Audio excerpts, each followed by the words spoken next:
Buenos días, mis seguidores de Teleteacher. Ahí estamos, que ya somos 1040, estamos ahí a tope, estamos on fire. Casi 1050, casi 1050. Bueno, yo quería haber hecho un vídeo centrado hoy en Asia, una cosa diferente para no tocar siempre lo europeo, pero claro, estamos en la semana de la Segunda República, así es que tocará hablar de la Segunda República.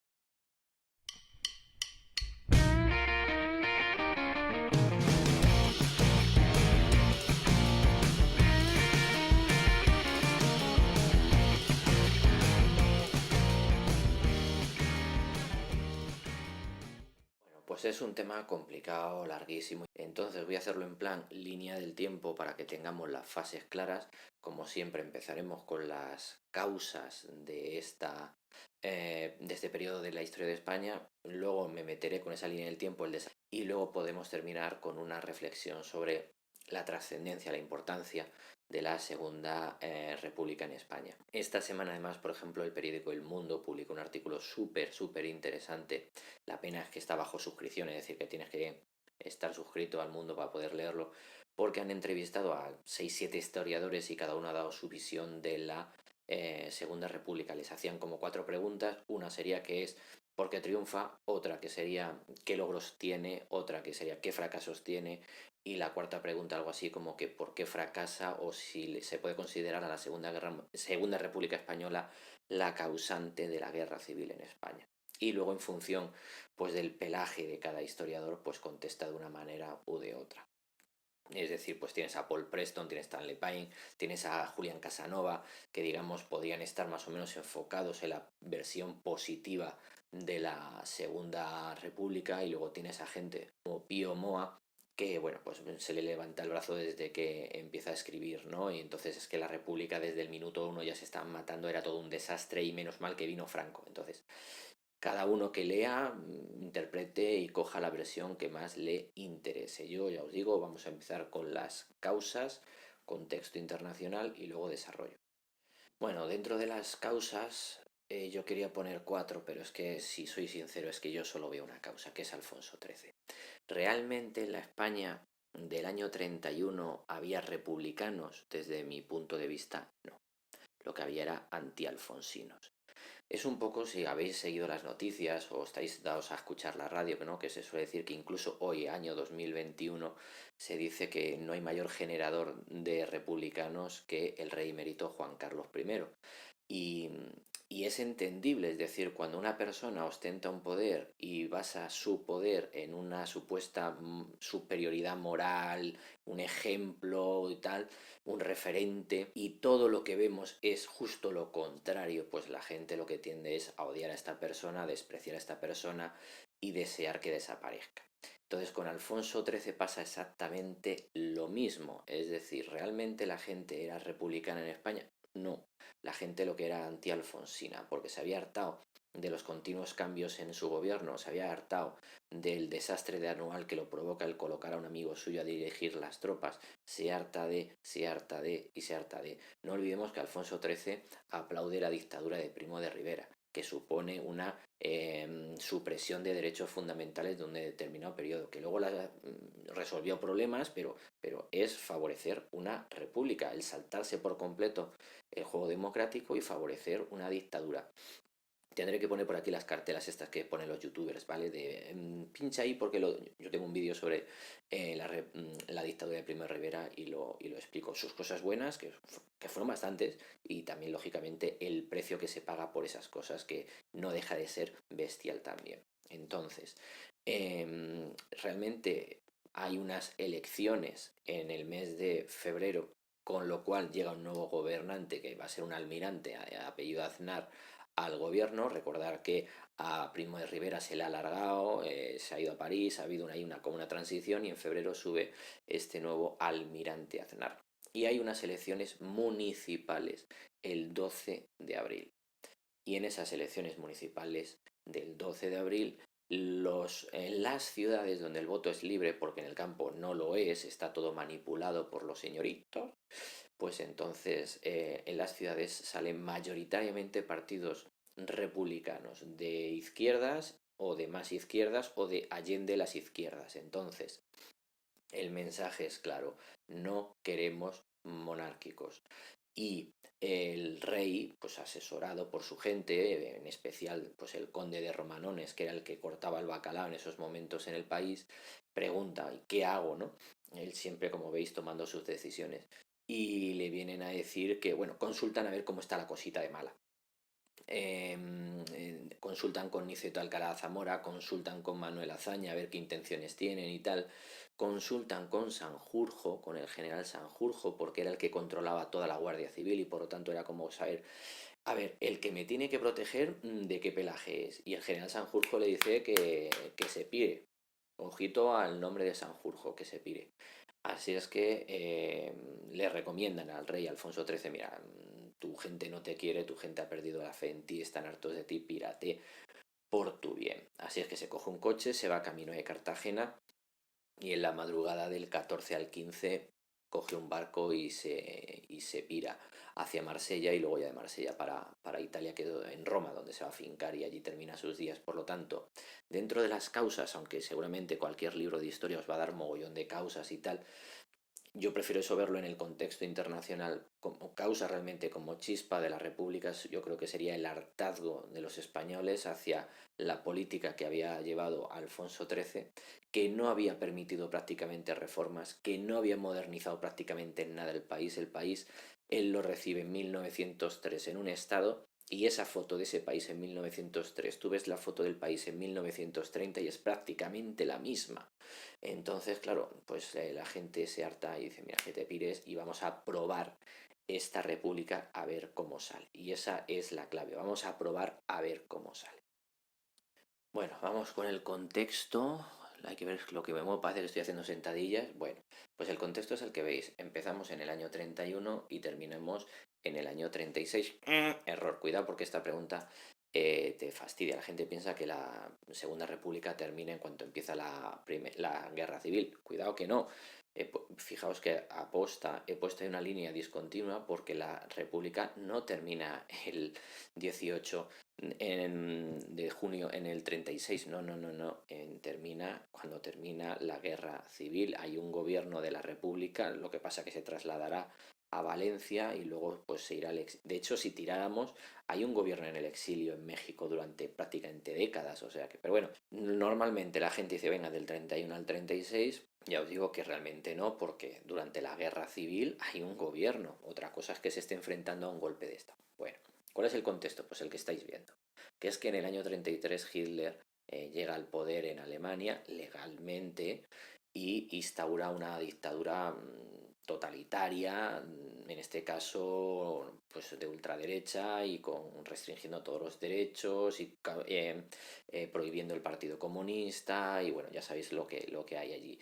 Pero es que desde antes, desde el año 23-24 ya tenemos en Italia a Mussolini tomando el poder con sus fascios de combate, con ese rey Víctor Manuel que le entrega el poder a Mussolini tras la marcha de Roma, con lo cual el contexto internacional no era precisamente el más favorable, porque estamos hablando de un ascenso en países cercanos, entre comillas, geográficamente a España, de regímenes totalitarios en Italia fascista, en Alemania nazi, pero de un corte muy, muy determinado y con unas ideas anti-izquierdas muy claras en los dos casos. A todo esto habría que añadir, no sé en qué color ponerlo para que destaque. ¿Por qué? Porque esa crisis del año 29, la del Wall Street, la de la leche que se pega a la bolsa en Estados Unidos, que sabéis, como expliqué en ese vídeo, tendré que poner otra cartela por aquí de la crisis del 29 que se expande hacia Europa, nos afecta de lleno, provocará el cierre de muchísimas empresas y el cierre de muchísimas empresas provocará el paro bestial en España. ¿De acuerdo? Entonces, un poco ese sería el contexto, hay muchas más cosas, pero diríamos, llevamos ya hartazgo hacia Alfonso XIII, contexto de ascenso de fascismos en Europa, con lo cual tú realmente estás yendo a contracorriente con gobiernos de izquierdas, con ideas progresistas, crisis económica bestial en toda Europa y luego la foto de partida de España es de un atraso bestial respecto a Europa, es decir, a nivel de revolución industrial, a nivel de modernización del campo, a nivel de introducción de máquinas, estamos muy muy atrás. Es decir, cuando Europa, una cosechadora, un tractor era algo común verlo, en España seguíamos con el arado romano y seguíamos con el trillo. Eso implicará que cualquier introducción de cualquier mejora implica 20 30 tíos a la calle. Y como no hay un plan B, como no hay una fábrica en la ciudad donde colocarse, pues eso provocará esa desazón, esa desesperación, y eso facilitará que cuando te lleguen por allí, por el campo, gente de la CNT, o sea, de los anarquistas, y te digan la culpa de todo es del señorito que te está explotando, lo mejor es matar al señorito, pues haya gente que le ponga oídos y diga, pues es verdad, vamos a matar al señorito. Cuando empiece la guerra civil, recordar, el Partido Comunista en España es mínimo, es prácticamente insignificante. Aquí los que mandan en el lado de las izquierdas, digamos, sería por supuesto el PSOE, pero también la CNT con su organización FAI, es decir, los anarquistas son los que controlan prácticamente todo lo rural en España, mientras que el PSOE controla, digamos, el movimiento obrero en las ciudades. ¿De acuerdo? Tenemos claro el contexto, vamos ahora ya al desarrollo. Bueno, lo primero, perdonar que me vais a ver el careto como muy de cerca, se me están viendo todas las barbas, a ver si me afeito un día de estos. Pero como veis, hay mucho, mucho que contar. He puesto en verde el gobierno provisional, que a veces nos olvidamos de él. El 14 de abril se proclama la Segunda República de forma más o menos pacífica, lo voy a dejar ahí, 14 de abril, más o menos pacífica. Siempre habrá algún enfrentamiento, siempre habrá alguna cosa, pero tampoco la película que cuenta Pío Moa de muerte y destrucción por las calles y ríos de sangre, más o menos llena de esperanza, llena de vamos a hacer algo nuevo, vamos a cambiar el país, em, por buscar quizá algún tipo de paralelismo con sus infinitas diferencias, ¿no? Comparaban la llegada de la Segunda República en el tema de las expectativas generadas, de las esperanzas puestas en ella, un poco a lo que pasó cuando llega al poder Barack Obama en Estados Unidos. Un presidente negro, lo va a cambiar todo, demócrata, vamos a hacer una seguridad social a la europea, por fin vamos a tener un apoyo, vamos a tener... Y luego no pasó nada. Pues por problemas económicos, se va a comer la crisis del 2008, se va a comer y sus consecuencias, porque no tiene mayoría en el Senado y el Partido Republicano se lo bloqueaba todo. Entonces, Barack Obama generó una serie de expectativas y esperanzas y bestiales y luego no pasó nada. Pues es algo parecido con la Segunda República. La Segunda República, cuando empieza, tiene unas esperanzas puestas en ella que le superan su capacidad legislativa, que le superan su capacidad de maniobra. Y a pesar de ello, los políticos lo intentaron. Yo creo que la intención era muy buena, modernizar al país, sacarlo de 1903 y llevarlo a los años 30. El problema es intentar hacer tantísimas cosas en tan poco tiempo. Y además con tanta gente, digamos, intentando destrozar tus cimientos. Ese es lo que le va a pasar. En el gobierno provisional, pues nada, hay una especie de gobierno de salvación nacional y tal, ahí juntos todos, desde republicanos convencidos hasta gente como Sanjurjo, este militar del que vamos a hablar varias veces, y que están por allí y que dicen, bueno, es que lo de Alfonso XIII no tenía más vuelta de hoja, necesitamos algo nuevo. Lo que primero necesitamos es unas nuevas normas de comportamiento, necesitamos una nueva constitución. Ya no hay una monarquía, hay una república, necesitamos unas nuevas reglas de juego. Así es que entre un poco de todo, un grupo bastante variopinto a la hora de redactar la Constitución, pues sacamos una Constitución en diciembre del año 31. Ojo, porque cuando se habla del voto de la mujer, que siempre asocia a la Segunda República, que por primera vez en la historia votan las mujeres, que si Clara Campoamor, tal, que es verdad. Hay gente que piensa que ya votan en el 31. No, no es cierto, porque cuando se vota ese gobierno provisional, ese gobierno de salvación, digamos, después de la proclamación de la República en abril del 31, las mujeres siguen sin ver reconocido su voto. Por lo tanto, habrá que esperar a la Constitución de diciembre del 31 para que se les reconozca su derecho a votar. Por lo tanto, la gente de aquí salió de un sufragio universal masculino. las mujeres seguían sin votar. Entonces las mujeres cuando van a votar por primera vez es para la formación de este gobierno. Ahí sí que van a votar ya las mujeres. Bien, ¿qué gobierno tenemos en ese bienio llamado reformista? Hay un presidente de la República y hay un jefe de gobierno. Dentro del presidente de la República tenemos a Aniceto Alcalá Zamora, que es un personaje tradicional, conservador, lo que pasa que también hastiado de Alfonso XIII, pero es una persona religiosa, es una verdad que no estaba en absoluto contento con la constitución que había salido de aquí, constitución que le rebajaba muchísimo el poder a la Iglesia católica, y él como católico convencido pues no lo veía bien. Lo que pasa es que a regañadientes acepta el cargo, pues persona importante durante mucho tiempo en la política del país, un venerable anciano.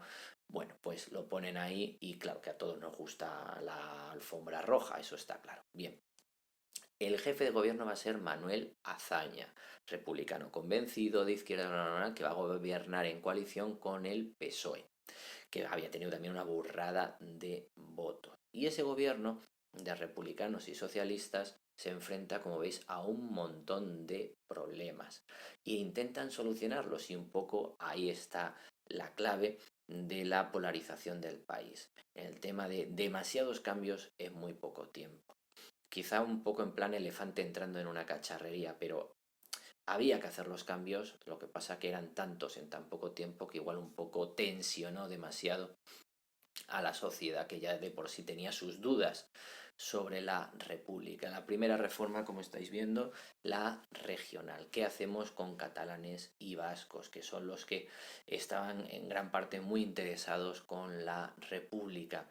Esa descentralización que llevan pidiendo varias décadas y que ahora veían que por fin lo podían conseguir. Bueno, pues vamos a tener los estatutos de autonomía, principalmente el catalán. El catalán sí que se llega a aprobar y prácticamente desde el año 32 va a estar vigente hasta el año 39, que hay un periodo en el bienio contrarreformista en el que por supuesto se lo paralizan, pero en cuanto llegue el Frente Popular en febrero del 36 lo recogen. Entonces del 32 más o menos al 30 el verano del 36 tenemos ahí un estatuto de autonomía catalán que realmente es la base de todo el movimiento nacionalista catalán que tienen en la actualidad.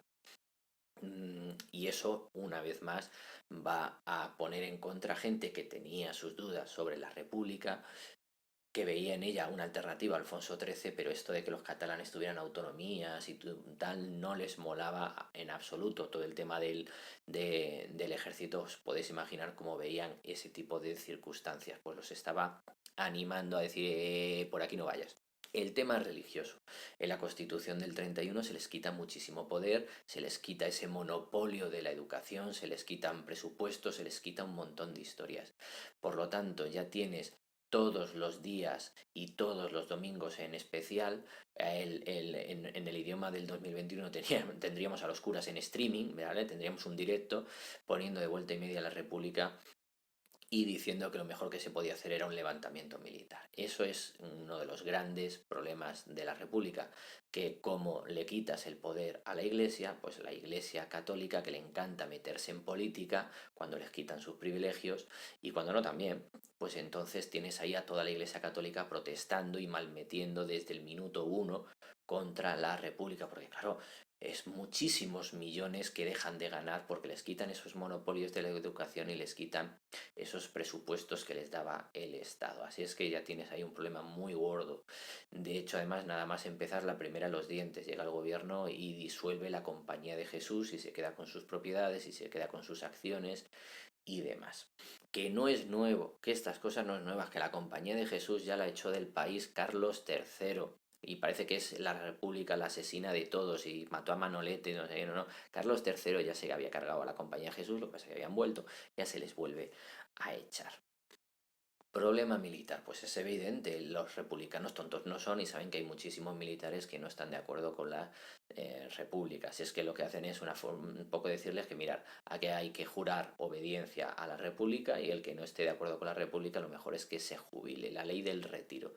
Y ahí están metiendo al general Mola y están metiendo a Millán Astray, que es el fundador de la Legión, ahí están metiendo a mogollón de gente de la que no se fían, de la que no se fían. Y que va a ser un problema muy gordo, es decir, hay muchos generales que se niegan a entrar por el aro y a jurar la nueva realidad, ¿no? Ahora tenían que decir viva España y viva la República y hay muchos que dicen viva España y ya está. Es decir, se niegan a decir lo de la República. Muchos son monárquicos. Igual no están de acuerdo con Alfonso XIII, pero Alfonso XIII tiene un cerro de hijos. Y dicen, bueno, pues hagamos como con Isabel II. Si el problema fue Isabel II y la solución fue Alfonso XII, pues ya está. Si el problema es Alfonso XIII, que Alfonso XIII nos deje a alguno de sus hijos, que tiene unos pocos. Problema agrario. Pues el descontento de los campesinos, el reparto de la tierra en la España rural, la inmensa cantidad de jornaleros sin nada que llevarse a la boca, salvo cuando al señorito se le ocurre contratarlos pues para recoger aceitunas o lo que sea, y mogollón de millones de hectáreas sin utilizar, infrautilizadas. Ahí vendrá la ley de la reforma agraria del año 32 que intentaba solucionar esto y mejorar el reparto de tierras, expropiarle a los ricos tierras que no usan para dársela a los jornaleros. El problema está en que se hizo tarde y mal. Muchas de las tierras eran infértiles, con lo cual estás cabreando a todo el mundo. Al señorito porque le estás quitando sus tierras y se las estás mal pagando. Y al jornalero porque le estás dando un truño, le estás dando una tierra que no sirve para nada. Con lo cual más gente que esperaba una cosa de la República y ve que no es lo que ellos querían. Ya los tenemos cabreados a los católicos, tenemos cabreados a los militares, tenemos cabreados al jornalero. Así es que tenemos cabreados a los centralistas y nos falta por cabrear el tema social. Aquí igual quizás es donde mejor lo hicieron, donde menos crítica había. Por ejemplo, en el periodo de la República se van a construir 6.500 escuelas porque ya que le quita el monopolio a la Iglesia Católica, tengo que dar una alternativa estatal para la educación de los españoles. Entiendo que el problema de los españoles es su analfabetismo crónico, hay que solucionarlo, hay que crear escuelas. Y eso, se ponga Pío Moa como se ponga y se pongan todos los falangistas del país como se pongan, hay que reconocérselo a la Segunda República. Porque seguramente en estos periodos nadie ha hecho más por la educación de los españoles y por la cultura de los españoles que la Segunda República. Nos pongamos como nos pongamos, se nos levante el brazo que se nos levante. Y eso no se lo puede quitar nadie. Las 6.500 escuelas más los miles de profesores contratados para sacar a los españoles del analfabetismo. Porque es muy fácil pastorearlos cuando son una panda de analfabetos y lo que diga el cura es lo que hay. Pero si esa persona sabe leer y escribir, puede leer un titular de prensa y fíjate, igual hasta piensa y toma sus decisiones. Se legaliza el divorcio, algo que hasta ese momento es absolutamente, ¿cómo es posible? Pues sí, se legaliza el divorcio y una serie de mejoras y se anima a la gente a participar en política, se anima a la gente a que ya estamos en el año 31, que tú cuentas, que tú decides. Es decir, se moderniza el país a lo bestia, pero como veis se han buscado muchísimos enemigos. Luego además, por debajo, en la zona de los cimientos, tenemos a gente que va a ir haciendo una labor de zapa. Por un lado tenemos a las JONS, ¿de acuerdo? Las Juventudes de Ofensiva Nacional Sindicalista. Bueno, pues un grupo fascista que va a estar sponsorizado por gente tan respetable como Juan March, que les daba dinero desde las Baleares, y varios banqueros vascos, porque ven en las JONS lo mismo que se ve en Italia, unos grupos que se van a enfrentar a los sindicalistas. Es decir, ¿qué es lo que quieren los empresarios? Que sus trabajadores trabajen. ¿Qué es lo que no quieren los empresarios? Que sus trabajadores hagan huelgas. Y es verdad que el contexto de huelga desde que empieza la República es bestial, es que huelgas cada 3 minutos. Entonces, los sindicalistas se vienen arriba, en las casas del pueblo se llenan de armas y eso no le gusta nada a los empresarios, que es entendible. ¿Dónde ven los empresarios a su defensa? El espejo lo ven en Italia. ¿Qué pasó en Italia? Pues nada, aparece Mussolini con sus fascios de combate y a zumbarle a los de izquierdas. Pues ellos dicen, aquí a quién tengo, a las Jons, pues a las Jons. Y luego aparece por ahí el hijo de Miguel Primo de Rivera, llamado José Antonio Primo de Rivera, que junto con otros colegas, un aviador, un periodista y tal, funda una organización que las siglas son MES y que pues también son filofascistas y ese tipo de historias, pero realmente son nada, un grupúsculo de nada. Se le va a ir uniendo gente desde el catolicismo, se le va a ir uniendo gente desde lo monárquico, de hecho que le dicen, mira, nosotros te ponemos pasta, pero tienes que aceptar nuestros postulados. Y ya con todos esos hacen un congreso en el año 32, si no recuerdo mal, y se refundan ya como Falange Española. ¿Vale? Entonces, antes del 32 pues son mes, ¿de acuerdo? Y son 4 gatos, literalmente, a partir de ahí ya tenemos Falange Española. O sea que desde el año 32 ya tenemos a 2 organizaciones fascistas haciendo labor de zapa. Y por si fuera poco, vamos a tener 2 hechos bastante importantes. Uno, Sanjurjo, ese general que ha luchado por la República, se considera mal pagado y se considera que no le han dado el puesto que él se merece porque él lo vale todo. Así es que golpe de estado de turno, como había hecho Primo de Rivera. El tema es que fracasa, es capturado y condenado a muerte. ¿Qué es lo que pasa? Pues nada, que nos da penita y le conmutamos la pena por cadena perpetua.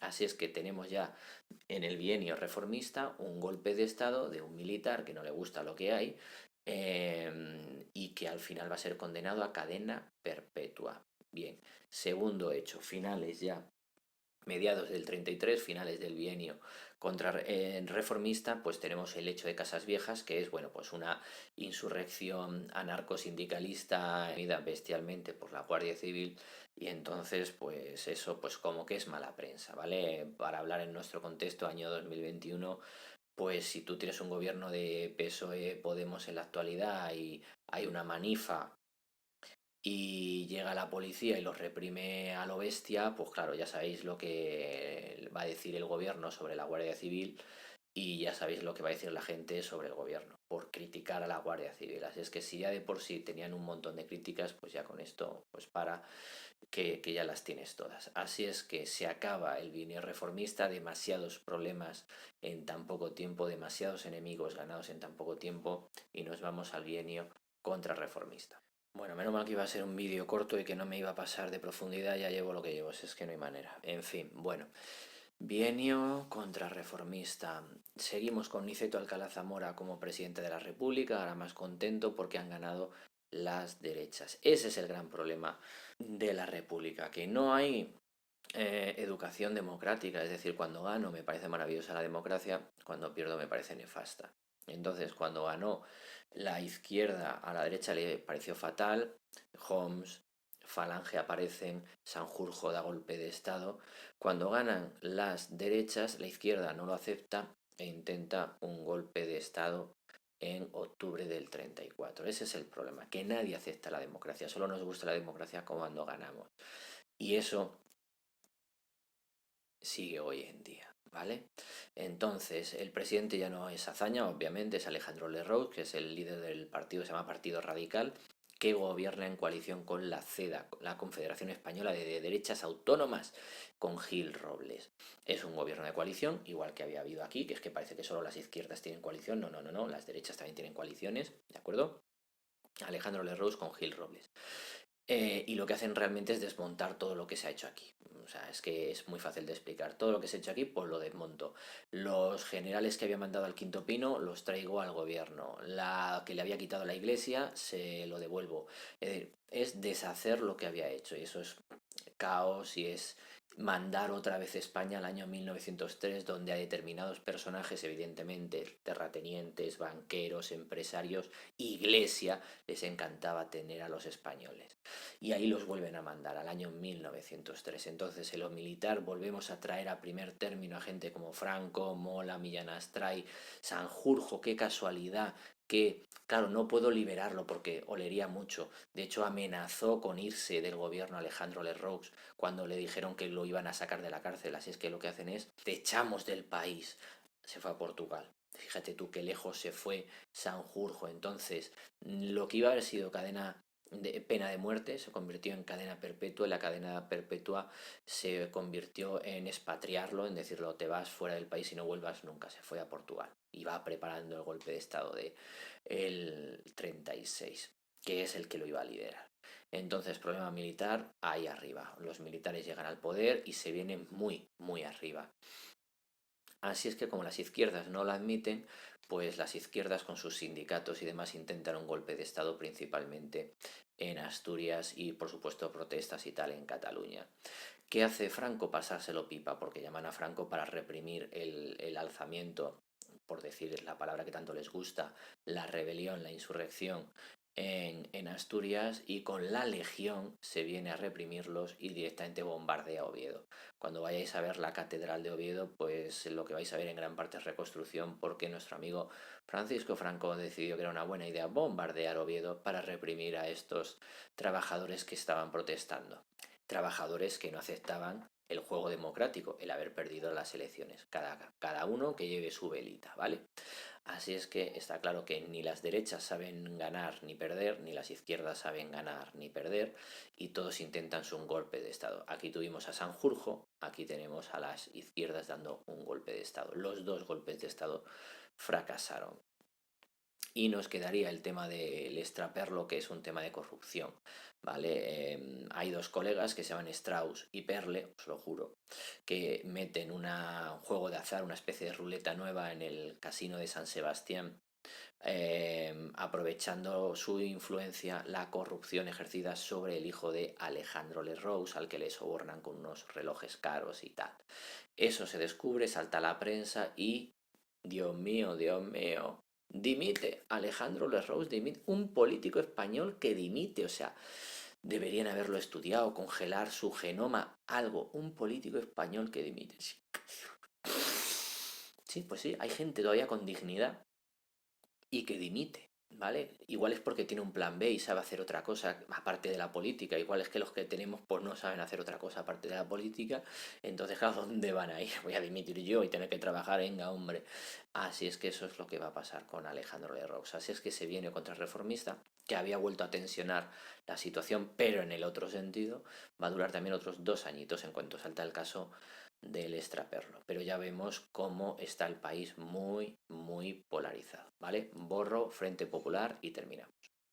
Empezamos en febrero del año 36 con unas elecciones súper polarizadas en el que toda la izquierda se presenta en bloque mientras que la derecha se presenta desunida. Va a favorecer a las izquierdas que aunque se odiaban entre ellos se presentan en bloque como Frente Popular y van a ganar las elecciones. Le pese al que le pese, y por muchos trabajos de investigación que han aparecido recientemente en el que se dice que hubo pucherazo en las elecciones. Es decir, que hubo manipulación de votos en las elecciones, sí, y está demostrado en una tesis doctoral. Que esa manipulación en esas elecciones fue masiva en toda España y eso hizo que ganara el Frente Popular, pues hombre, yo tengo mis dudas. Desde luego, aunque hubieran ganado por un voto o dos, el mal ya estaba hecho. El caso es que el Frente Popular va a gobernar prácticamente nada, 3 4 meses, y va a ser todo un absoluto caos. Para empezar, al presidente, Niceto Alcalá Zamora, lo echan en abril. Es decir, no les gustaba, consideran que era demasiado conservador, que era demasiado tradicional, que no había sido suficientemente republicano, y lo echan y ponen a Azaña. En el lugar de Azaña van a poner a un, digamos, nacionalista moderado llamado Casares Quiroga. Entonces Casares Quiroga sería hacerle un guiño a los nacionalistas, de decir, vosotros contáis. Además, según llegan al poder, lo primero que se hace es sacar de la cárcel a los 30 y pico mil presos que había, unos por la insurrección del 34 y otros simplemente por haber estado afiliados a tal o cual partido, a tal o cual sindicato. Con lo cual, tienes en la calle a 30 y pico mil personas con ganas de revancha hacia los que les han metido en la cárcel. Y tienes a un montón de gente que ha estado gobernando del 33 al 36 y que está con ganas de revancha frente a la izquierda porque se huele que las elecciones pues no han sido limpias. Y a todo esto tenemos a todos los generales monárquicos y tradicionales más cabreados que una mona porque no les gusta nada una vez más el gobierno de izquierdas. Sacan de la cárcel a todo el gobierno de Cataluña, que en el 34 se había rebelado y había intentado independizarse y bla, bla, bla, bla. Y entonces sacan de la cárcel a los Lluís Companys y toda su cohorte y los vuelven a restituir como presidente de la Generalitat y a su parlamento y todo ese tipo de historias, cabreando una vez más a los conservadores, tradicionalistas, centralistas y bla, bla, bla, bla. El golpe de Estado es absolutamente imparable. En los discursos que hay en Madrid, en el Congreso de los Diputados, están recogidos en actas. Dolores Ibarruri, la pasionaria del Partido Comunista, dice y está escrito en el acta cómo sabe que por Navarra están entrando armas en el país porque quieren dar un golpe de Estado, y no se equivocaba absolutamente nada. En Navarra va a estar el general Mola manipulando todo aquello, preparando el golpe de Estado, y todo el mundo se está preparando.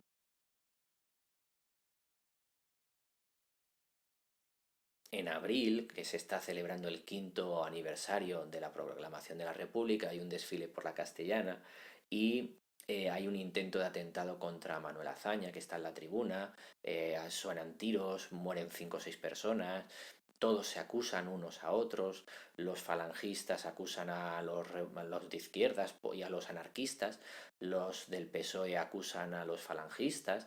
Y, y va a haber un contexto, aquí sí, Pío Moa, aquí te doy la razón, aquí sí, de continua descontrol, desorden y violencia extrema en las calles, porque todo el mundo tiene armas. Las milicias de izquierdas tienen armas porque se ha hecho la vista gorda, las milicias de derechas tienen armas porque han conseguido las armas bajo cuerda, así es que todo el mundo está preparado. Se calcula que prácticamente entre marzo, abril y el inicio de la guerra civil, pues entre 100 y 200 personas fueron asesinadas en el país. Verdaderas reyertas. En Madrid se calcula que solo en Madrid unas 50 personas entre un bando y otro se iban asesinando. Solo en Madrid unas 50 personas. Se calcula que en este periodo debió convocarse como 100 huelgas generales, o por lo menos eso decía Gil Robles, y más de 200 y pico huelgas parciales en determinados sectores. Entonces, con ese clima era imposible que saliera bien. A nadie le importaba ya la reforma agraria, a nadie le importaba ya las escuelas, a nadie nada. Aquí ya había un frentismo bestial, ya había una especie de o república o libertad, ¿no? Pues algo parecido que está tan de moda de o conmigo o contra mí. Entonces, ¿qué es lo que vamos a tener en la Frente Popular? Pues una preguerra. Incluso hay gente que dice que la guerra civil empezó en el año 34 con el golpe de Estado, que ellos llaman así, en Asturias. No, no. La guerra civil empieza porque fracasa el golpe de Estado de los militares. De haber triunfado, como triunfó el de Primo de Rivera, pues hubiéramos tenido una bonita dictadura militar, pero no hubiéramos tenido guerra civil. Entonces tenemos guerra civil porque fracasa el golpe de Estado. Golpe de Estado que está más que planificado y que iba a liderar Sanjurjo, y que estaba organizado por el general Mola, y que Franco pues ni mucho menos era el primer actor o el segundo actor. Les interesa a Franco porque es el líder de la Legión.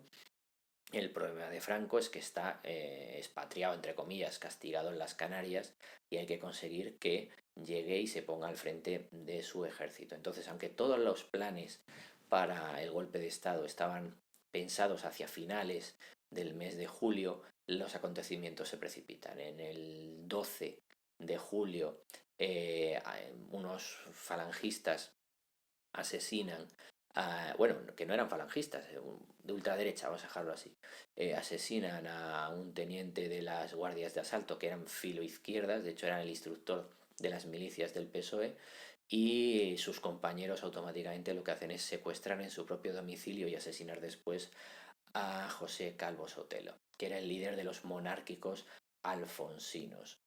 Por lo tanto, en cuestión de 24 a 48 horas se habían producido dos asesinatos bastante importantes, así es que el 14 de julio el general Mola avisa a todos sus colegas de que el golpe de Estado se adelanta al 17 y 18 de julio. Así es que todo el mundo avisado, todo el mundo preparado para el golpe de Estado. ¿Qué es lo que nos falta? Traernos a Franco. Entonces, ese hombre venerable, Juan March, banquero balear, le da como 2 millones de pesetas, o por ahí no recuerdo exactamente, al corresponsal de ABC en Londres para que el corresponsal de ABC contrate un avión que se desplace a las Canarias, recoja a Franco y lo lleve a Marruecos. Y eso es lo que va a ocurrir. Al aviador no, le dicen solamente que tiene que ir a tal isla a recoger a una persona muy importante y llevarlo a Marruecos. No le dicen absolutamente nada más. Y es lo que hacen. Franco estaba allí, Sale por la noche, escondido, entre comillas, disfrazado de paisano. A su mujer la manda al Quinto Pino para que si fracasa el golpe, pues no se tomen represalias con ella. Y se sube a ese avión que aterriza en una playa desierta, se sube al avión y se encamina a Marruecos para iniciar el golpe de Estado. Así es que, bueno, pues corto el vídeo, larguísimo como siempre, pero bueno, espero que hayáis entendido las circunstancias de la Segunda República, un contexto internacional horroroso, un contexto de paro por la crisis del 29 horroroso, con mogollón de gente en contra de la República, con una carencia inmensa de valores democráticos. Nadie acepta perder las elecciones, nadie acepta que no opinen como tú, con una institución como es la Iglesia Católica, con miles y miles de púlpitos diariamente despotricando contra la República y con una violencia y una polarización de la sociedad bestial. ¿Qué diferencia la sociedad del 36 de la del 21? Porque la polarización desde mi punto de vista es prácticamente la misma. Todos tendréis WhatsApp y estaréis recibiendo sistemáticamente WhatsApp de familiares y amigos en plan como votes a este eres un no sé qué y como votes a aquel eres un no sé cuánto. ¿Qué es lo que nos diferencia? Pues que no tenemos armas, afortunadamente, ¿vale? No tenemos armas, la gente no va por la calle con escopetas y que además el ejército está donde tiene que estar, que es en los cuarteles y no haciendo política. Así es que, bueno, pues espero que aprendamos de los errores y hayamos aprendido algo del pasado.